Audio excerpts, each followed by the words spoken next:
నమస్తే, నేను మీ చెనగాని దయాకర్గా. ఈరోజు హరీష్ రావు గారు గాంధీ హాస్పిటల్కి వెళ్ళి మా విద్యార్థి మిత్రుడు యూనివర్సిటీ మోతీలాల్ నాయక్ దీక్ష చేస్తుంటే ఈరోజు పరామర్శించడానికి వెళ్ళారు. పరామర్శించి వెళ్ళడానికి వాళ్ళకు ఫస్ట్ ఆత్మవిమర్శ చేసుకుని వెళ్ళాలి. తెలంగాణలో నిరుద్యోగాన్ని పెంచి పోషించి ఉద్యోగాలు ఇవ్వకుండా 10 ఏళ్ల కాలం నిరుద్యోగ యువతని ముప్పు తిప్పలు పెట్టినటువంటి వీళ్ళు, ఉద్యోగాలు అడిగితేనే హేళన చేసినటువంటి వీళ్ళు, నిరుద్యోగుల మీద లాఠీచార్జ్ చేయించిన హరీష్ రావు ఈరోజు నిరుద్యోగ దగ్గరికి వెళ్లి పరామర్శించడం అంటే ఒకసారి హరీష్ రావు సిగ్గుపడాల్సిన అవసరం ఉందని కూడా ఈ సందర్భంగా గుర్తు చేస్తా ఉంది.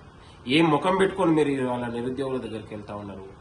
మీరు కదా మీ పాపాల వల్ల, మీ చర్యల వల్ల వందలాది మంది నిరుద్యోగుల ఆత్మహత్యల కారకులైంది మీరు కాదా అంటా ఉన్నారు. అశోక్ నగర్ లో లాఠీచార్జ్ ఎవరు చేయించారు? ప్రవళిక ఆత్మహత్యకు హేళన చేసింది మీరు కాదా? ఉద్యోగాలు అడిగితే అమాలి పనులు చేసుకోవాలని హేళన చేసినటువంటి మీరు ఇవాళ గాంధీ హాస్పిటల్కి వెళ్లి దాన్ని ఒక రాజకీయ వేదిక చేసుకుని ఇవాళ మీరు పబ్బం గడుపుకునే ప్రయత్నం చేస్తా ఉన్నారు. ఒకసారి మీరు 10 ఏళ్ల కాలంలో నిరుద్యోగులకు ఇచ్చినటువంటి హామీలు, నిరుద్యోగులకు ఇచ్చినటువంటి మీరు చేసినటువంటి చర్యలు ఆత్మవిమర్శ చేసుకుని ముక్కు నేలకు రాసి నిరుద్యోగుల క్షమాపణ అడిగిన తర్వాత మీరు పోతే బాగుండేదని కూడా ఈ సందర్భంగా నేను హెచ్చరిస్తా ఉన్నాను. చాలా సిగ్గుచేటు. ఎక్కడ నిరుద్యోగులు దీక్షలు చేస్తే, ధర్నాలు చేస్తే దాన్ని రాజకీయ వేదికను చేసుకుని ఇవాళ పబ్బం గడుపుకోవాలని చూడడం బీఆర్ఎస్ నాయకులకు ఒక రాజకీయ వ్యభిచారానికి పాల్పడతా ఉన్నారని కూడా ఈ సందర్భంగా గుర్తు చేస్తా ఉన్నాం. మాకు నిరుద్యోగుల పట్ల చిత్తశుద్ధి ఉంది, నిరుద్యోగ జీవితాల పట్ల భద్రత ఉంది. వాళ్ళ బతుకుల కోసం, వాళ్ళ జీవితాల కోసం ఇవాళ కాంగ్రెస్ పార్టీ చిత్తశుద్ధితో పనిచేస్తా ఉంది. వచ్చే నెల జూలైలో జాబ్ క్యాలెండర్ విడుదల చేస్తా ఉంది. అనుకున్నటువంటి నోటిఫికేషన్లతో పాటు మళ్లీ జాబ్ క్యాలెండర్ ద్వారా నోటిఫికేషన్లు భర్తీ చేయాలనే ఆలోచన ప్రభుత్వం అనుకుంది. అసలు మీరు నిరుద్యోగుల్ని 10 ఏళ్ల కాలంలో ఒక పురుగుల్లాగా చూశారు కదా.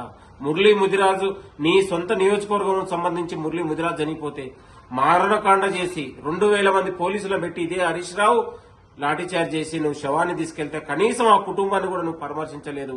ఆ కుటుంబానికి ఉద్యోగం ఇప్పించగలిగినవా అని ఈ సందర్భంగా గుర్తు చేస్తూ, ఆత్మహత్యలకు కారకులైన, నిరుద్యోగ ఆత్మహత్యలకు కారకులైన హరీష్ రావు క్షమాపణ చెప్పాలని కూడా ఈ సందర్భంగా డిమాండ్ చేస్తా ఉన్నాం. సిగ్గుపడతా ఉన్నాం. మీరు ఇలా గాంధీ హాస్పిటల్కి వెళ్లి మోతీలాల్ని పరామర్శించడం అంటే ఫస్ట్ మీరు ముక్కు నేలకు రాసి తెలంగాణలో ఉన్నటువంటి నిరుద్యోగులకు మీరు క్షమాపణ చెప్పిన తర్వాతనే మీరు మాట్లాడాలని కూడా హెచ్చరిస్తా ఉన్నాం. ఇలాంటి నిరుద్యోగుల్ని ఉపయోగించుకొని రాజకీయ వ్యభిచారానికి పాల్పడితే కాంగ్రెస్ కార్యకర్తలు, కాంగ్రెస్ నాయకులు ఎవరు చూస్తూ ఊరుకోరు. మాకు నిరుద్యోగుల పట్ల చిత్తశుద్ధి ఉంది, ప్రేమ ఉంది.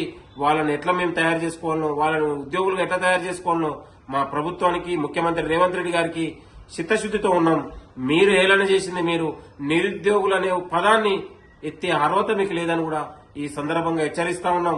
ఇంకొకసారి ఇలాంటి చర్యలకు పాల్పడే ముందు ఆత్మవిమర్శ చేసుకొని మీరు నిరుద్యోగులకు వెళ్ళండి. అప్పుడు మీరు ప్రజలు క్షమిస్తారని కూడా ఈ సందర్భంగా గుర్తు చేస్తా ఉన్నాం. మీరు ఇవాళ శవాల దగ్గర పేలాల కోసం మీరు ఇవాళ వెతుకులాడుతా ఉన్నారు. ఇవాళ ఎక్కడ అవకాశం దొరికితే దాన్ని రాజకీయ వ్యభిచారం కోసం మీరు వాడుతా ఉన్నారు. చాలా సిగ్గుపడతా ఉన్నాం. హరీష్ రావు మొదటగా నిరుద్యోగులందరికీ క్షమాపణ చెప్పాలి, మీరు ముక్కు నేలకు రాయాలని బీఆర్ఎస్ నాయకులందరూ కూడా నేను హెచ్చరిస్తా ఉన్నాను. Thank you.